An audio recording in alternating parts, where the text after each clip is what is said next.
Mary Latino, here with some tips for decalcifying a bone core specimen. As you can see, they're typically cylindrically shaped, like this one, because they're taken from a bone marrow using a needle. Be sure and give it a good rinse under running water for 5 to 10 minutes.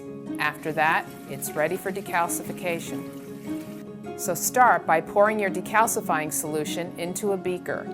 I use Immunocal from Dekal for bone cores. In addition to having these little cubitainers that are easy to pour, it's a very mild formic acid decalcifier.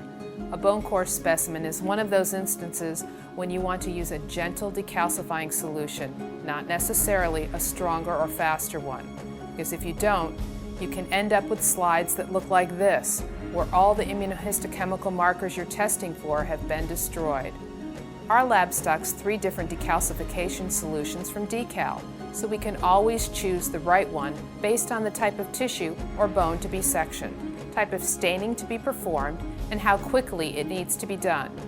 You may need to experiment with different decalcification products to determine what's best for your laboratory.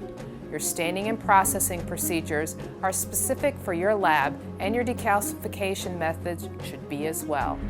So now I'm going to put the specimen into Immunocal.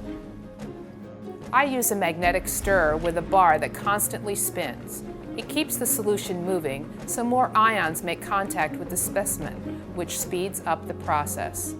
I tend to let bone cores stir for about 30 minutes, and then I test them. If it's soft to the touch and you can bend it, it's done. If there are still hard parts, put it back in the decalcification solution for another 15 minutes. Keep doing 15-minute increments until it's ready. I keep a timer with me because I never want to over-decalcify the tissue and ruin it. Remember, there's always a patient behind the tissue. So be careful, and as soon as your bone core is ready, rinse it again in running water for 5 to 10 minutes. Then put it back in the fixative until you're ready for tissue processing and staining. Those steps take hours and hours, so you want to make sure you've decalcified properly. If you overdo it or use a harsh solution, your slides will come out murky. If you do it right, you'll get crisp nuclear detail. Your slides will be beautiful, and your pathologist will love you for it.